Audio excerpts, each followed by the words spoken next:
Well, hi, everybody. It's Politics as Usual. I'm Dick Vaughn, and with me again today is Representative Peter Durant. And Representative, it's great to have you with us. My pleasure to be here as always. Yeah, and we got rid of the rain for a while. About time. But you know, I told people the other day, if you were a tree or a shrub or a flower, you'd love it. You know. And you know what the good news is? We don't have to listen to Harvey whining about the drought. You know? So, well, I suppose that's one good way to look at it. You're always got the silver lining going there. Well, you know, here we are. We're into the session. In fact, almost coming to the. You got budgets out. The House side's out. Senate side's come out. So now we're in conference. Yep. And we'll see what happens. See what happens. It's an ugly budget, to be honest. Everybody's talking tax increase. Well, you know, it's funny.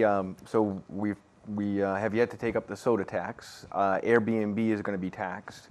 And so there's a few other things that the marijuana, they want to increase the taxes. So there's a lot of different talk about taxes. But what's interesting is I'm on the Revenue Committee this year. Yeah. And that's the committee where everybody comes before you to tell you why you should raise taxes and where you're going to get the money from and what we need to spend it on.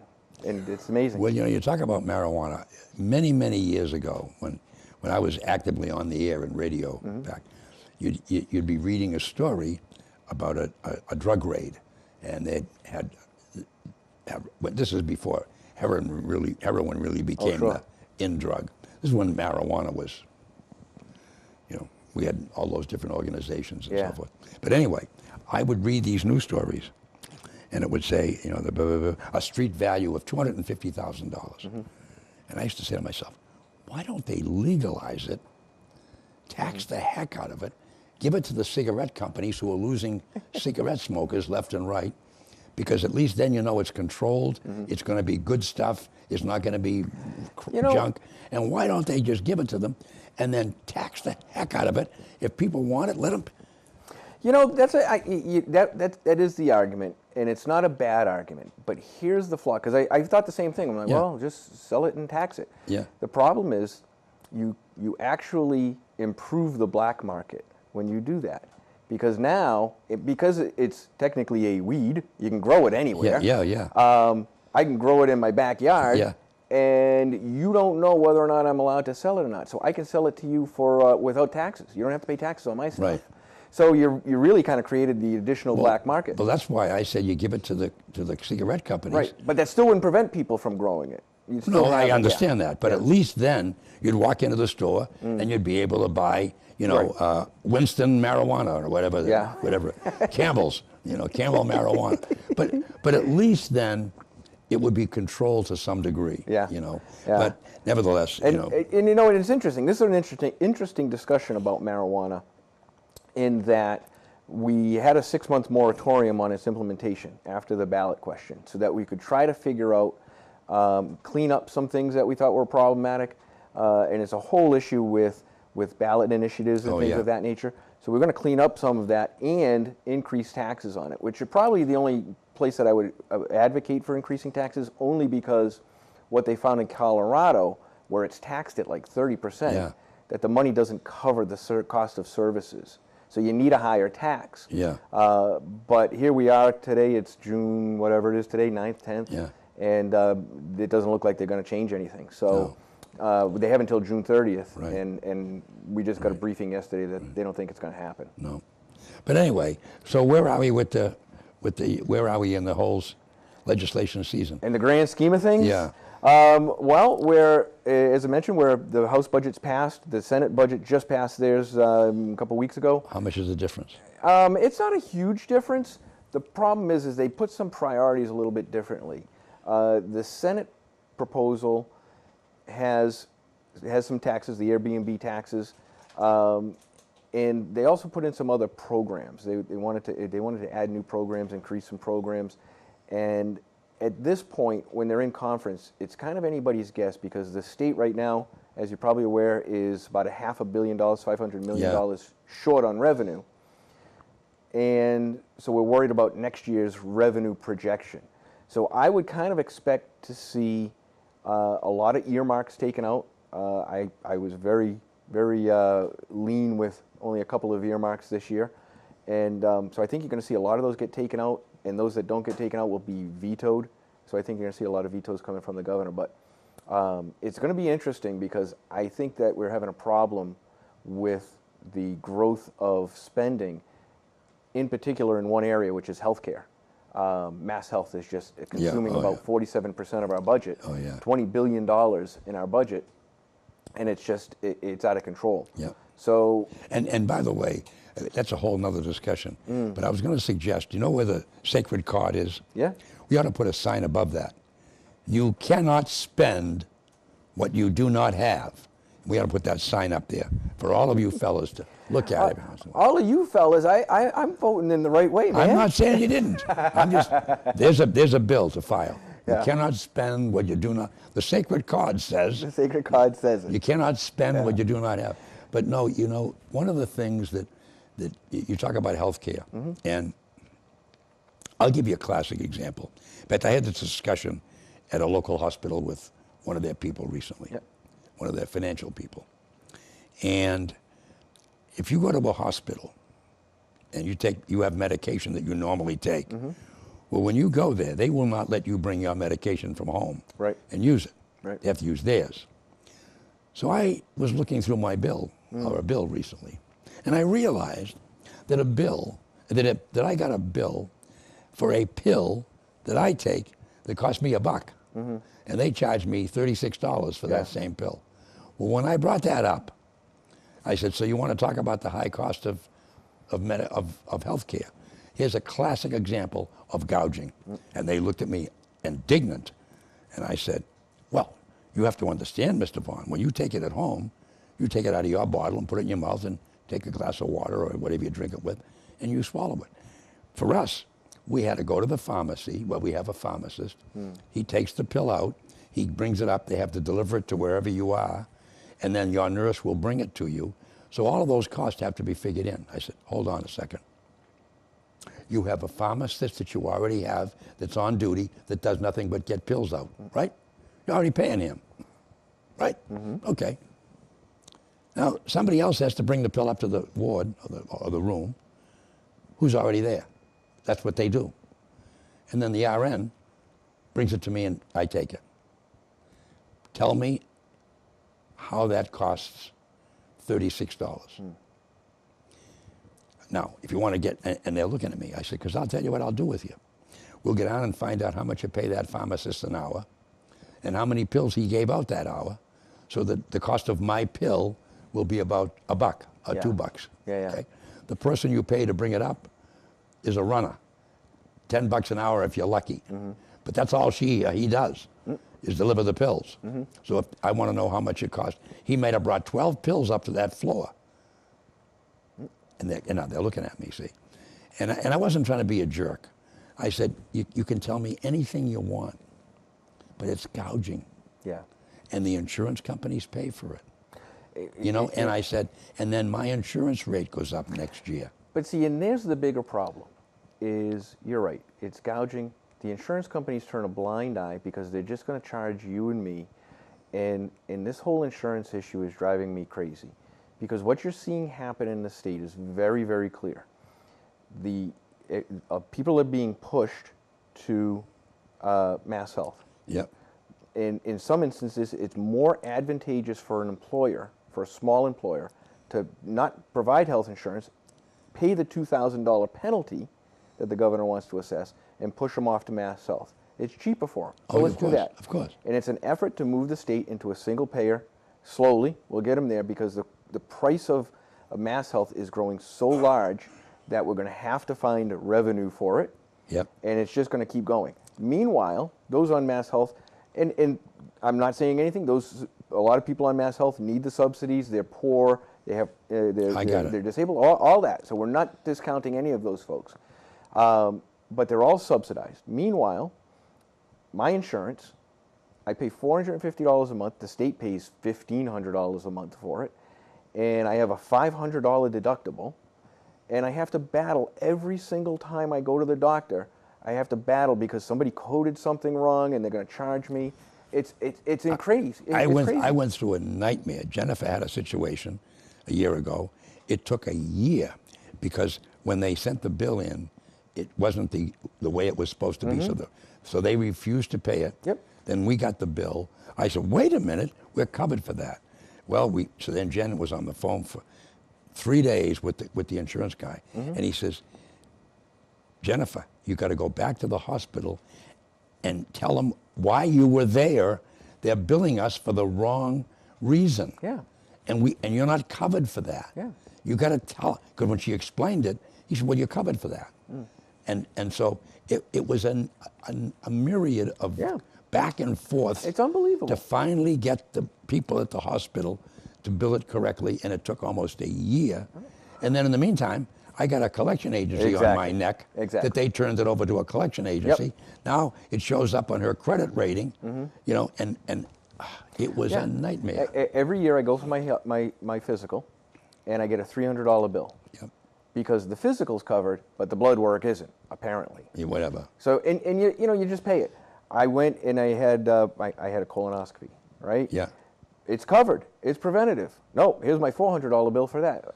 And well, I call them, but you're right. Now you have to call, and you don't know who to call. And oh, well, they didn't code it right. You didn't get a referral. Right. It's like, come on. Well, not only that, but the other issue is, and I had it happen. I have Medicare. In addition to that, I bought a supplemental insurance policy through AARP, where I am covered for everything you can imagine, because it's very, at my age, I need it. Yep. I don't want to have a problem. And so I spend the money myself to get the best I can get, including prescription drugs. And I went to his doctor, and Medicaid pays so much, and then my plan picks up the balance. Right. And they pick up, but they decide what percentage of the balance.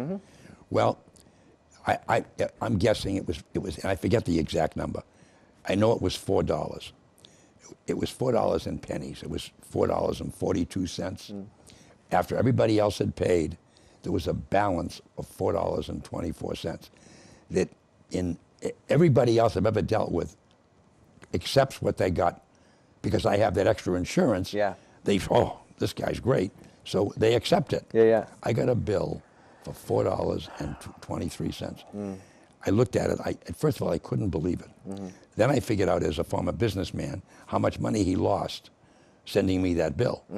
Okay, already. How much time it took, and his girl, and blah, blah, blah. So I sat there, and I mean, the good news is I got the money. So I wrote the check. My first thought was I was going to get out of the bank and get dimes. And tape them on a piece of paper, and tape, and send, you know, 20, 40 dimes and so many nickels and pennies. Now I'll write the check. So I wrote the check, but I wrote a note. And this particular fellow happens to drive a Mercedes, because I've seen it parked outside his office. Which is fine. Hey, good luck to him. And so I wrote him a note and said, I'm sorry to see that things are very tough, and that things are very slow in your office, and that your practice has fallen to this level.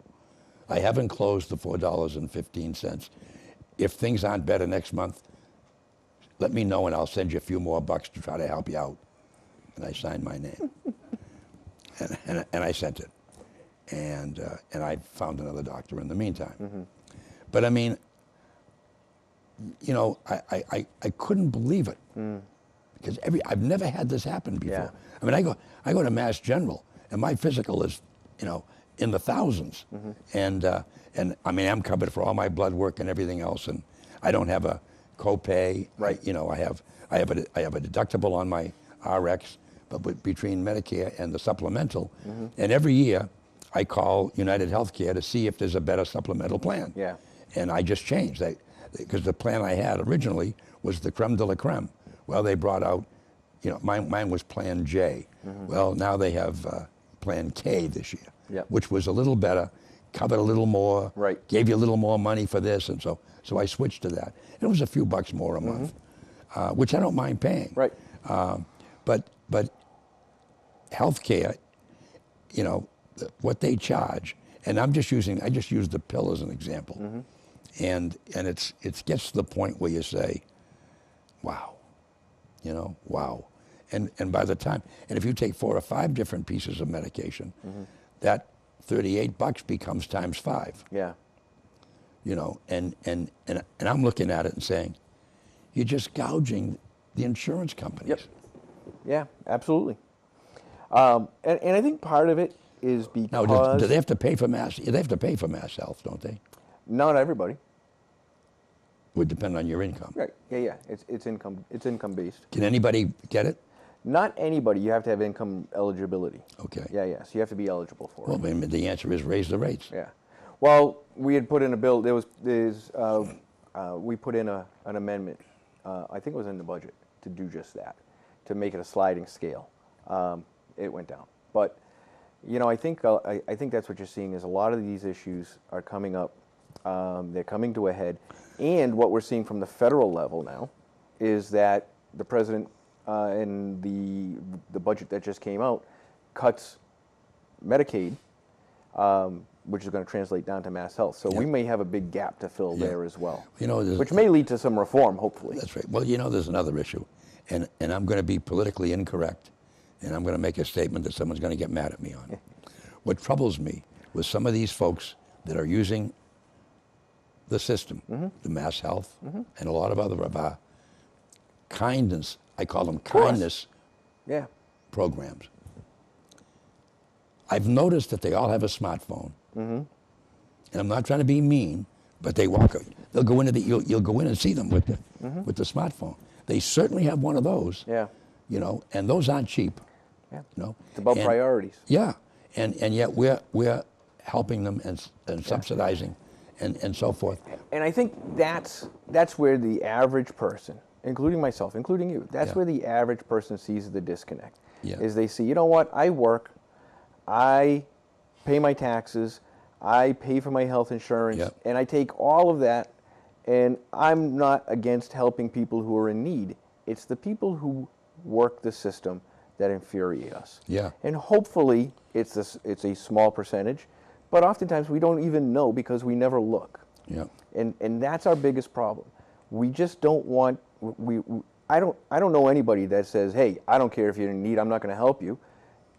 Everybody wants to help somebody in need because they know, but for the grace of God go I. Look, but it's the people who are bilking the system, who are playing the system that just infuriate us. Well, no, I always tell the story, and I'm involved in my church in fundraising and so forth, and I was at a meeting with the partners and charity people, and everybody wants to help people that need help. Absolutely. No, and I always tell this story. I told it that day I was there. I was about 10 or 11 years old. This is back in the 40s or 50s. And my mom used to pay the bills once a month. And I was maybe 10 or 11. I come charging home from school, and my mom's at the table paying the bills. And I sit down, "Hi, Mom, how you doing?" "Oh, great, how was school?" "Oh, good day." And I sit down, and I look at her, and she's got a dollar bill.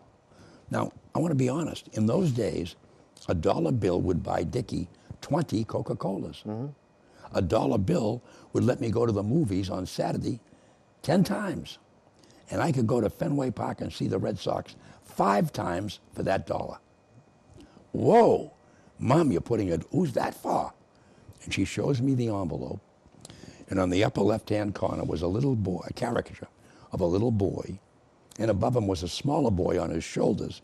And the little boy was holding a crutch. Yeah, I remember those. And underneath it said, "He ain't heavy, Father. He's my brother." And it was Father Flanagan's Boys Town. And my mother explained to me that I had a little brother that I never met. "Whoa, really, Mom?" "Yep, and I've never met him either. But he's a little boy who doesn't have a mom and dad. And he doesn't have," and she pointed, "he doesn't have his own bedroom on the second floor with a beautiful bed and nice sheets and his own closet. And he doesn't have a beautiful bathroom. And he doesn't have a dad who works.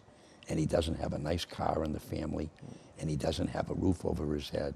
And he doesn't have beautiful clothes like you have." So this little boy, Father Flanagan helped out because he didn't have a mommy and dad. And we pay $1 a month. And that takes care of that little boy for the whole month at Father Flanagan's Boys Town.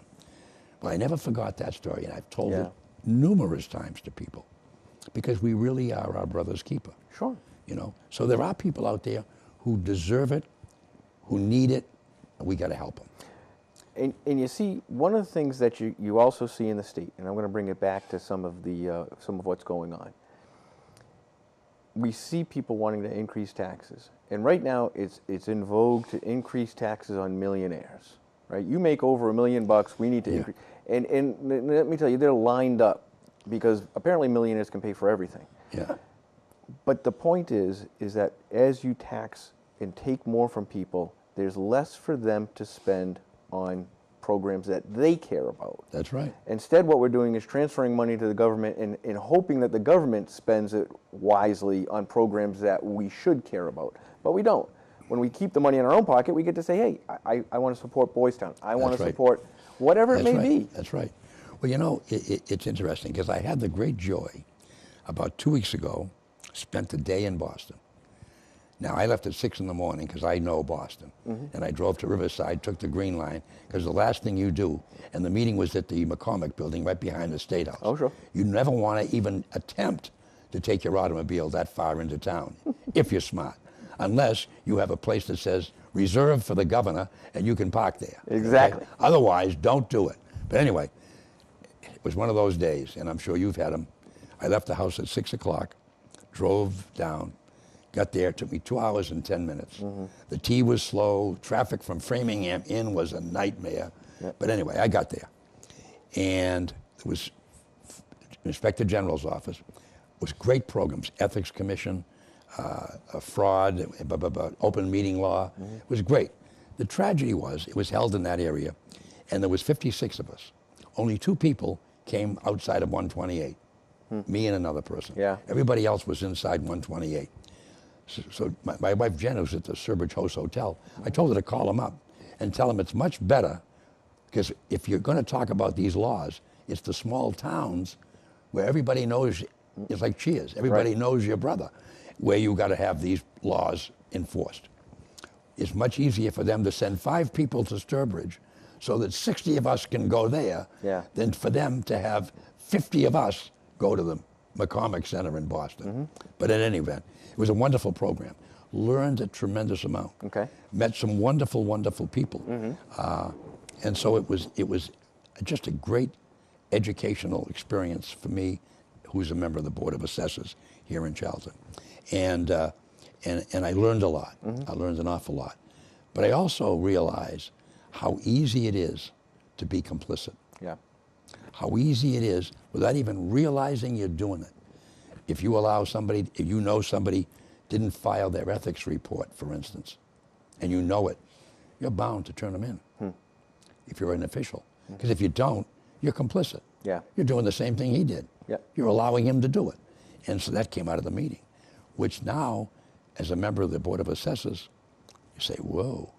And they said, if something's supposed to be back March 1st, and it's not back March 1st, and you allow that person to come in March 3rd and file it, and you don't do anything about it, you just broke the law. One fellow started the meeting. He was Mr. Cohen, who was the investigator from the Inspector General's office. He was great. He started out, anybody ever drive on the Mass Pike? Everybody put their hand up. He says, the speed limit on the Massachusetts Turnpike is 65 miles an hour. Has anybody in this room ever gone over the speed limit on the Mass Pike? Of course, everybody chuckled and put their hands up. He says, you all broke the law. You're all a bunch of lawbreakers. He says, now, let me talk specifically about issues. And I mention that because I wanted to point out to you how easy it is not to conform. You know, and you don't realize that. You were on the Board of Selectmen. You know, and then he talked about people who are on a board and their brother was coming in for the, and they recuse themselves, but they sit at the table. He says, if you're going to recuse yourself, leave the room. Because you're putting pressure on the other members of your board. Well, it was just wonderful. And so we're trying to get them to come out and do a program out here. Elizabeth Unger is her name, and she's in the Inspector General's office. So if you ever get over there someday, ask for her and tell her that I was thrilled with the effort. But they need to that's a show they ought to bring on the road. Because it's the towns that need it. You know, like Framingham, for instance, they sent 6 people. Chelsea had 4. You know what I'm saying? So those communities sent their people. Of course, they also had a day off. I know how that works. But anyway, so we got So now you're almost, you finish up what, the end of June? End of July. End of July. Yeah, July 31st we end for this for the summer. Yeah. We pick back up in fall. And the budget's got to be done by what? Budget June has to be 30th? done by June 30th. Okay. Yeah, and Are you going to make it? I don't know. Yeah. I mean, we've made it the last few years, Yeah. but then there was a number of years back, not that long ago, when we had to keep passing weekly budget spending items. Yeah. So I don't know. I think it's all going to be driven, like I say, on revenue. One of the things I used to do when I had my radio stations, my business, we had all our departments. And on or about the 4th of June, I used to call each one of them in with their budget. And I wanted to see what was left. Mm-hmm. Because what happens when there's money left, they spend it. Exactly. And so I used to call it the Dick Vaughan sweep. Yeah. You know, and I'd say, get any left? Good, I'm freezing that. Good, I'm freezing that. Yeah. Because if we were in a profit situation, which we were, that money all fell to the bottom. Yeah. And I didn't need people going out and buying things we really didn't need just to get rid of the money. Wow. I hope the state and Governor Baker does something like that. And because I'm sure there's people out there and budgets where there's unspent revenue. Oh, all the time. Yeah. I mean, you know, and that should be whoop. Well, you know what's interesting, and I'll be happy to, well, happy maybe or not, but you know, I look for that money. When we had to fix the dam at Stiles and Spencer, yeah. it was in danger of failing. We went to the Department of Energy and Environment, and they were able to find what they call reversion money. It's reverted back, yeah. And it wasn't spent, so we were able to allocate it for that. So yeah, it gets spent all the time. Right. It's funny because when I used to, before I got elected, I was working for a construction company, and it never failed. About this time of the year, you always got calls from towns and cities that that were your customers. And they say, "Hey, I got an extra $10,000 to spend. Can you help me spend it?" Yeah. We can certainly help you spend it. But you see, that's not right. Well, it's no, you're right. The fact is that money was voted specifically for something. But you could say that it was voted for this budget. Yeah, I understand. But from a business standpoint. Well, from my business standpoint, it was good because I was making a lot of money off of it. Well, I understand, and don't get me wrong. There are things you need, but at the same time, you know, in a town situation, that ends up in free cash. Yeah. You know. And you know, even in the state situation where you're talking about much larger numbers. Oh yeah. And what happens is everybody's budget goes up every year because you spent your money. See, we spent this money. We need more. And so you're right. There's a disconnect there. Instead of saying, "Hey, look what we saved," yeah, you know, we don't need as much next year. Instead it's the exact opposite. Spend it all because we won't get it. I ended up in one situation where I was a vice president over 3 or 4 stations that I oversaw, ran my own. Yeah. For this company, we had 14 properties, and I got promoted and oversaw it. And I went into one station and I'm watching around, and all of a sudden. I come back and there's a brand new desk, there's a brand new chair, and I said, "What's this for?" "Oh, well, I had some money left, so I spent it." So I talked to the president of the company. I said, "You need to talk to that fella." You know, so you got to be careful. But sure. But anyway, well, listen, we're almost to the end. Okay. And it was terrific having you. Any big problems coming up? We've got about a minute left. Yeah, tomorrow. Well, by the time people see this, it'll already have passed. But tomorrow we're doing the hearing on the sanctuary state. So we take up public safety tomorrow on a bill to make Massachusetts a sanctuary state. Oh. So it ought to be fun, ought to be interesting, and I'm sure you'll be able to hear all about it in the Pros news. and cons. Oh, they'll be jumping up and down on that one. Yes, it will. So I'm looking forward to that hearing tomorrow. Well, that's going to be interesting. Yeah. Well, as always, Representative, it's great to have you. My pleasure. Thank you. And folks, as you know, Representative Durant comes back every month, and we'll have him back again in July and be getting up to date. And but it's always great to have him because it gives you a feel of how hard he's working on your behalf and what's really going on the state level. So thanks for watching. It's once again Politics as Usual. And Representative Durant, thanks again. Thank you.